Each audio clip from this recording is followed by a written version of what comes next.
These days, women's wrestling is exciting and a major draw, but there's still things that WWE need to sweep under the rug in regards to its female performers of the past and the present.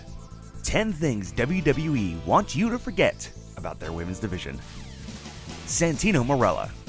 Santino Marella was a comedy figure his whole career, but Vince McMahon took the juvenile humor one step too far, inserting him into the women's division. WrestleMania 25 was meant to be a celebration of 25 years since the first big show, and they had a women's battle royal to celebrate. Who would win? An up-and-coming star? A legendary performer? No. How about Santina Marella, played by the man himself, throwing the legacy of the women's division in the bin? Reid Flair. This segment comes up a lot in these type of videos because it was so disrespectful and out of place. During a feud with Charlotte that was lukewarm at best, Paige brought up Charlotte's dead brother Reid, and it was utterly shocking. The WWE didn't even tell Reid's parents, making it as uncomfortable and incredibly disrespectful as possible. It was wiped from the hype package, and WWE would love to move on from it. Bra and panties. These type of matches fit in perfectly with the Attitude Era, but for a company trying to build the women as equal to the men, this is best left in the past.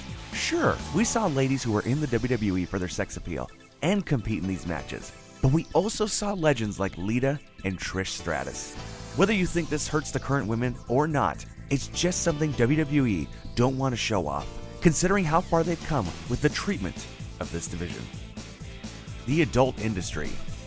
WWE have had some women leave and tarnish their legacy in the company's mind, and this is one of the major contributors. Since leaving, Chyna, Sunny, and many others have gone into the adult industry, and the WWE looks down upon this. Triple H even admitted that Chyna wasn't in the Hall of Fame because he didn't want his kids searching for her name online. To most of us, this isn't bad, but WWE would love you to forget about the post-WWE career of some of these divas. The original Screwjob. We know about the most famous screwjob of all, but the WWE has done a good job of making fans forget about another infamous moment. It happened in the 80s, right after the rising star Wendy Richter won the women's title from the Fabulous Moolah.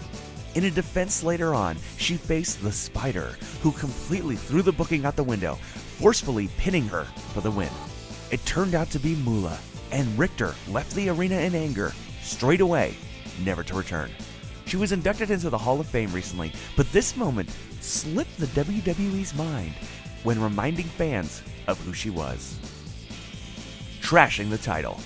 This will go down as perhaps the true beginning of the Monday Night Wars, but a moment WWE doesn't proudly show. Alundra Blaze was the reigning women's champ, but decided to make a statement on her way out the door and into WCW. She threw the title in the bin, signifying which promotion she thought was superior. She did pull it out of the trash in her Hall of Fame speech, but the sight of a championship belt in the trash isn't a good thing. Deborah wins? We all know the Attitude Era was synonymous with terrible treatment of women's championship, but this tops it all. Deborah had an association with Jerry the King Lawler and was a particularly huge star due to her flat-out sex appeal. It's bad enough she even won the title, but how she did it was just as bad.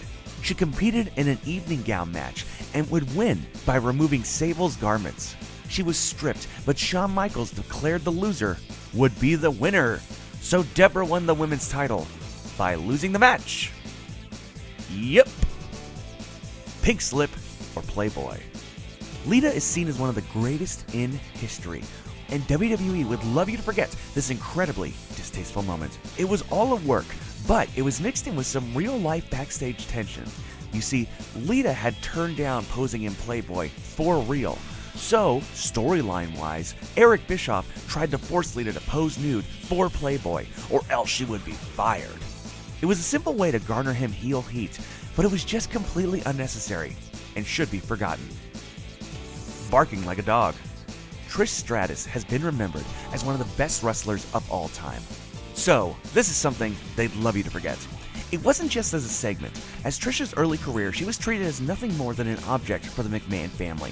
Eventually, Trish was forced to stand on live television in the ring strip down, and bark like a dog at the orders of her boss, Vince McMahon. Moolah's crimes. The WWE has painted the fabulous Moolah as a trailblazer and one of the best in history. But oh man, does she have a trail of dark incidences throughout her career. Yes, she has credibility as a performer, but behind the scenes, she was essentially a pimp, training young girls and renting them out to the promoters for her own gain. There's also been countless reports of abuse from Moolah. Claims like she got her girls addicted to substances, and she also used sexual favors to get ahead.